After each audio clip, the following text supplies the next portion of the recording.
Good morning.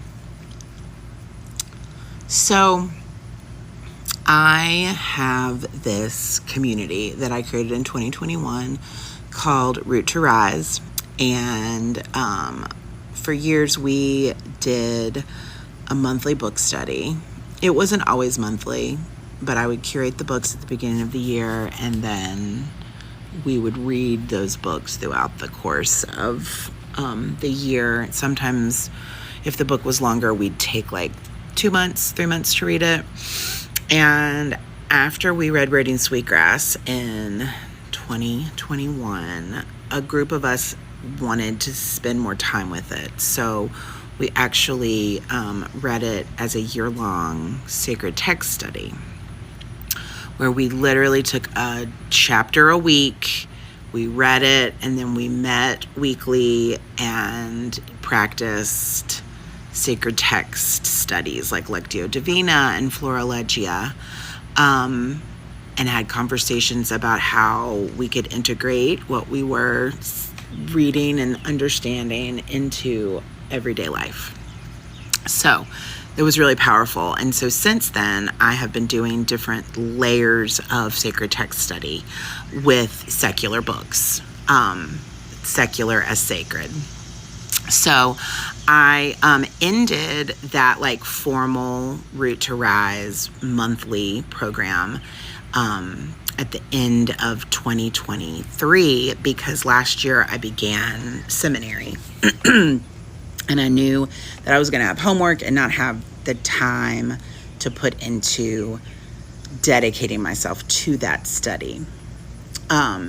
But my year of seminary that I wanted to complete ended. And in that end, it created this space this summer that I wanted to get back to intentional books that could support us in the revolution at hand.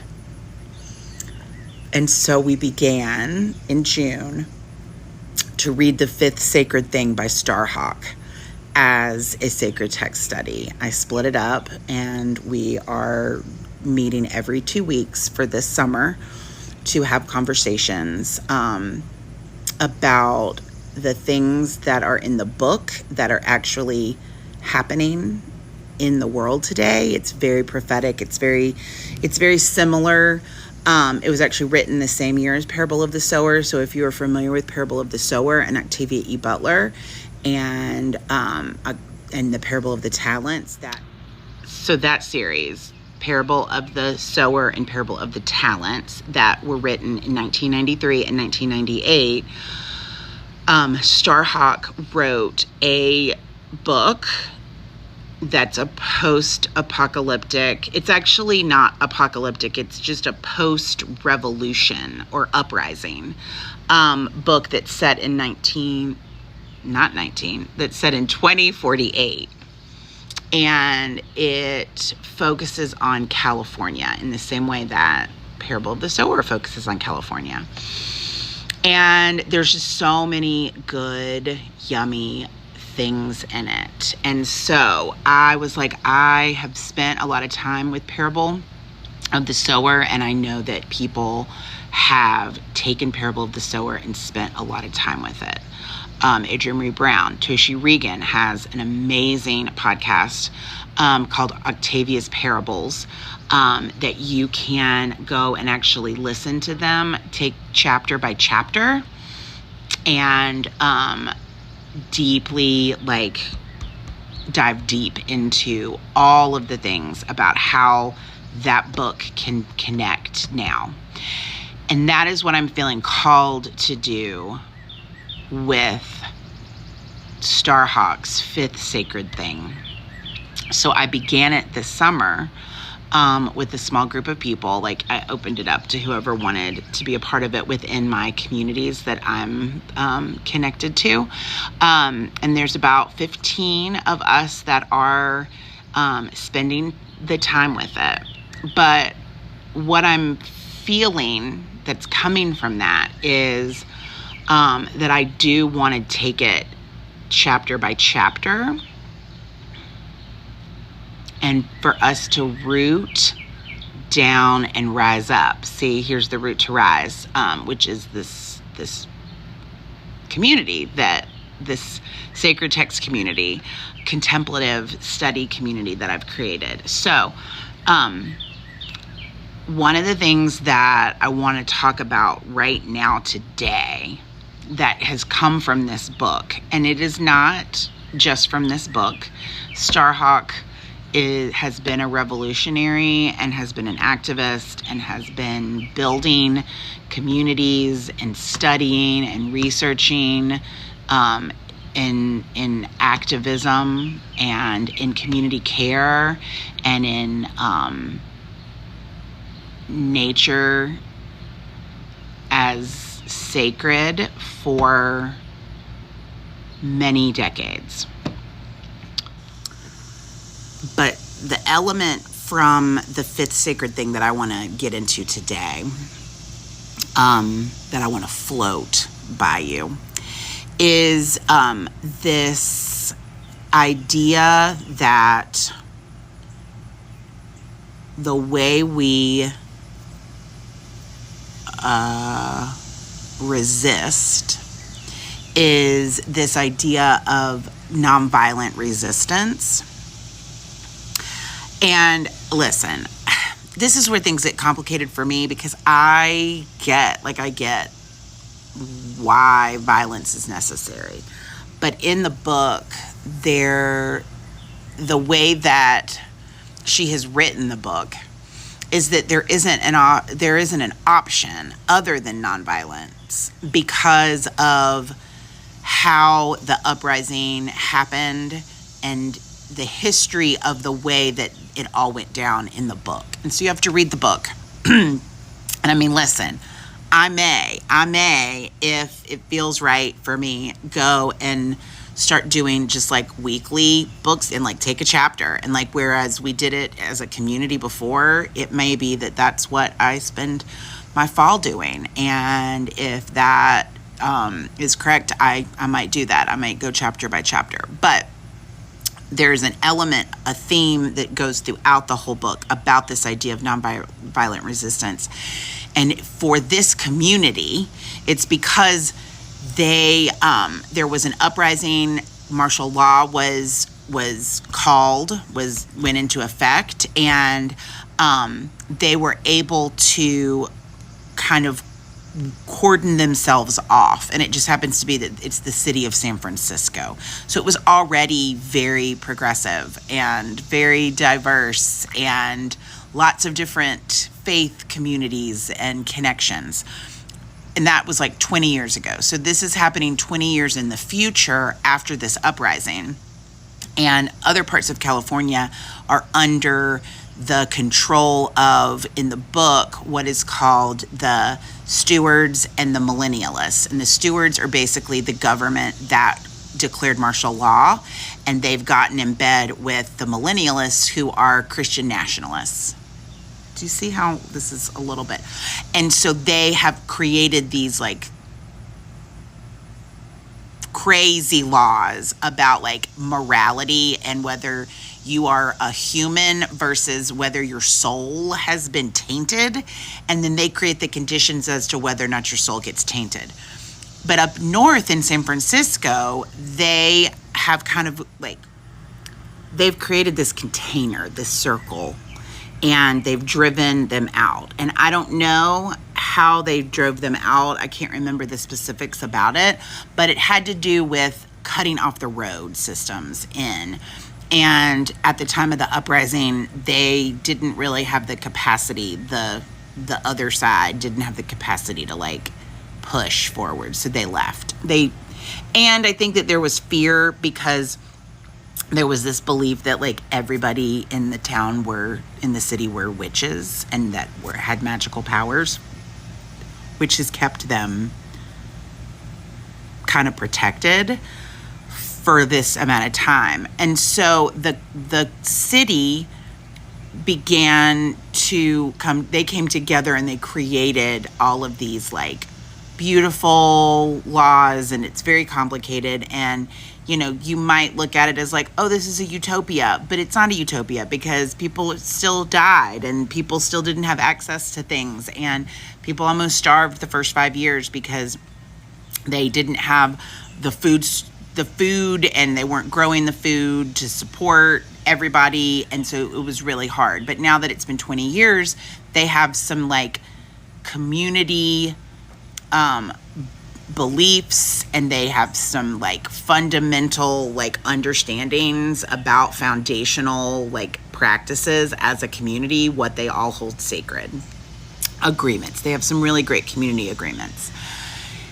And now the people from the South are about to come and invade them. And so they're trying to figure out what to do, like how to handle it. And they've spent the past 20 years taking care of each other, not building a war machine, right? So they don't have guns, they don't have ammunition, they do not have any way to violently protect themselves. So that is where we begin. That's where we pick up, okay? And the nonviolent resistance is the decision that they make as a community in their council, where they all come together and make these consensus decisions, because they don't really have a choice. But it's the way they choose to non-violently resist that is so amazing, and what I want us to bring forward in our daily resistance and in our small communities of care that we are building inside of this current fascist apocalypse, this breakdown of our overculture, the way we resist in nonviolence. I want to center that. I want to center that here in this time that I have with you while you're listening to me, if you've made it this far. So they decide that everyone who comes in from the outside, regardless of what they are doing, even if they are coming in with like guns and they are killing them, they have decided that they will tell them, there is a seat at our table if you choose to join us. There is a seat at our table if you choose to join us. And they are prepared. They're like, we know people are going to die. We know they're going to kill us. But they're not going to kill all of us all at once, because they want us to roll over. But we have to stay the course. And we have to agree as a community that we are going to resist them, but we are going to honor who we are.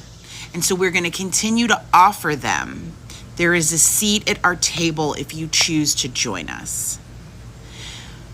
And every time it happens, every time they use violence, we will continue to say, there is a seat at our table if you choose to join us. Now, they make this decision and then they begin practicing what that could look like, right? And that is part of the book. That's part of like as you go through the book. But toward the end, when, spoiler alert, they do invade, what begins to happen is they have to go in and renegotiate what that looks like, what nonviolent resistance looks like in the face of actual people in their community dying. Because here's the thing, this is not a utopia. We do not live in a utopia where magically we do things and everybody's going to be okay. We're watching the fact that everybody is not okay. And we're seeing it in ways that we have ignored in the past, because not everybody's been okay in America for a very long time. Like, we just haven't seen it in mass in the way that we're seeing it, but we've seen it. If you've been paying attention, we've watched the police state make its way fully. And we watched Jim Crow, and we watched the civil rights movement, and then we watched the school to prison pipeline and the prison industrial complex, and we've watched the police state, and now we're watching it all culminate in ways that a lot of us know that this is very traumatic to watch, but we also know that there are going to be casualties. And for us, this is not like, these casualties are sacred human beings. And so the thing that continues to happen in the book that I am seeing happen out here in the real world is every person that dies, they haunt the people that kill them.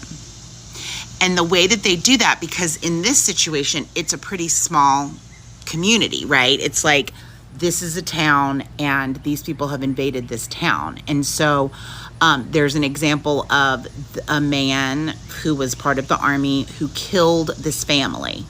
And he killed like 4 members of the family. He killed like 2 children and the father and an older like son or like an uncle.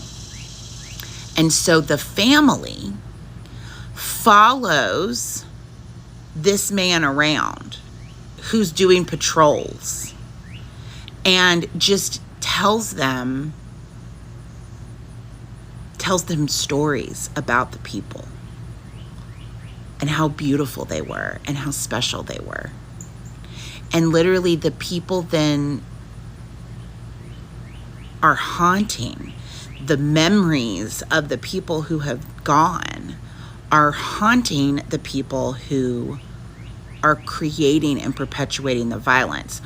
And what becomes clear, and we're seeing this because if you start looking at the people that are ICE agents, they're not being taken care of by the powers that be, in the same way that in this book, the people that are part of the steward and millennialist army, they're poor. They didn't have a choice to join the army. And so what they see is they start hearing there's a seat at the table if you choose to join us. And they're being haunted, but they also are living under conditions that are horrendous. And then they're seeing these people that are taking care of one another. And that is an irresistible idea. So we have to continue to take care of one another, even in the face of this horror, because the more we do, the more we resist through community care and being beloved to one another and standing up and using our voice to take care of those who are being taken away. We are creating these spirals of care that, as the other side, right, breaks down, and it's not even the other side, we're all on the same side. The ICE agents are on the same side as we are, right? It's the elite, it's the people in power that are wielding their power in these like crazy ways. It's the elite wealth corporation conglomeration, military complex, the military industrial complex. They're the ones that have us all. And they have been successful since the 1400s in keeping us separated. But the way that we slowly turn the tables is we grieve every day, because it's going to be devastating to watch it, okay? But we do not engage in it, and we continue to say, there is a seat at our table if you choose to join us. There is a place for you in this compassion and this place of care where we're all taking care of each other if you choose to join us. Because the fact is, we've seen in history that when these kinds of power over regimes show themselves for what they are, right? So we're seeing it in America in ways that were ignored before, but that have always been there. When you are able to connect all of the people that are down here being puppeted, or the attempts to be puppeted, it starts to break. It starts to break open. And we've never had this opportunity in modern day to break open. Because the only way that you can do that is if you begin to fight each other within a system. And that's what's happening. Like this civil unrest, brother to brother, sibling to sibling, community member, we are going to have an opportunity to bring over.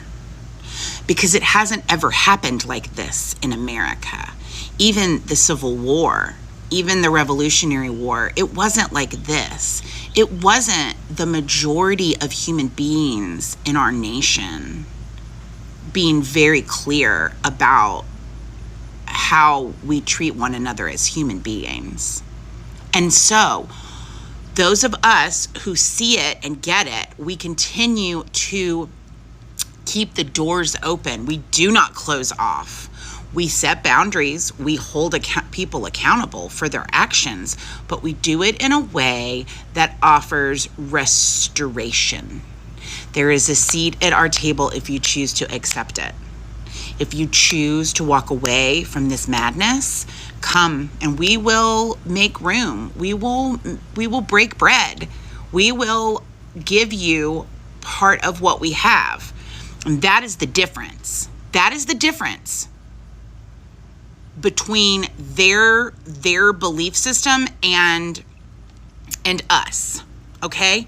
It is the radical, abundant, we will give you a part of the last that we have. Okay? We will, rather than I talked about this with a friend recently, the idea of the oxygen mask first, like this idea of self-care over community care. There's only one oxygen mask. And there's only one tank of oxygen. And there's all of us. And so, we take a little bit, and then we pass it, and then we pass it, and then we pass it, and then we come back. And we do that. And it feels like we're all gonna die. But yeah, let's all die together rather than save ourselves. Because if we all agree that we are all gonna go down in this together, and we're gonna do it by taking care of one another all the way through, then that is the movement. And then the movement becomes greater than that collective care. And abundance comes forward. And I promise you, it always does. But you have to put fear and scarcity aside for that. And you have to do that grieving, and you have to do that work, and you have to work through the rage of like, why should we have to do this? Like, why don't we just all take care of each other and have the abundance? We have to work through those things, and then always coming back to that baseline, okay, of there is a place at my table if you choose to join me. There is a place at our table if you choose to join us. We, the collective we, that's your pronoun. The collective we is our pronouns moving forward. And we includes all of us. It includes the ICE agents. It includes the military that has been told, or the National Guard that has been told to go and go up against citizens of the United States of America. We stand up and we say, no, it's not okay for you to do that. And we accept that people are going to die. And we continue to say, you are corrupting yourself. we are grieving. So we grieve, we move through it, and we keep saying, there is a seat at our table if you choose to accept us. And we have the work that we have to do to work through that. That's why you should be grieving every day. And you should be holding community care at the foundation. There is a seat at our table if you choose to accept us. And if we all do that en masse, if everyone who is looking at the state of the world and going, oh no, if we all can do that, that literally changes the energy of the planet. We have an opportunity to change the energy of the planet toward radical community care. There is a seat at our table if you choose to accept us. And then we welcome them in. And we try to hold and see, this is where we come back to curiosity, non-judgment, unconditional love. Yeah, like what brought you over here? What brought you to see where the difference was? And then we just are like, we're so glad that you're here. And we are going to do our best not to judge you. And we're going to love on you. And here's a piece of bread. And welcome. And then we're acting like Christ, if you believe in Christ, which a lot of people in America do. That is Christ.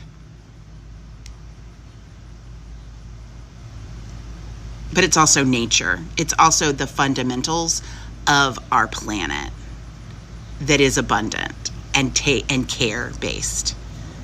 And there is also cracks. They're cracks, right? We live on the planet Earth, and Earth has volcanoes and it has rupture. And we are experiencing rupture because we are part of this ecosystem, right? And so this is a rupture. Human beings are in a rupture, right? And we are like being faced with 2,000 years of corrupt, 5,000 years of patriarchy and corruption and power over. And so this brings us to this, like, the planet offers abundance. And we can actually ideate that. We can actually live that by saying, join us. There is a seat at the table if you choose to join us. Even if you have killed us, even as you are destroying parts of our collective, if you choose to come over here, we will bring you in, because we can create heaven or hell on the planet. And we can actually, inside of hellish conditions, we can be heaven. And so we just keep on pouring that out. Macaroni dog. Oh, this is macaroni dog. So, I think that's what I wanted to say today. And if you want to read The Fifth Sacred Thing, listen, go get it. It's on Audible. It's also like on Kindle. It's in plain old big old book form. Go do it. And I might just this fall, after this study that we're doing ends in August, I may just take it a week at a time and publish a video connecting to each chapter and talking about themes and how doing some lectio with it. And we'll see if that offers some support. So, all right. Much love, y'all. Cheers.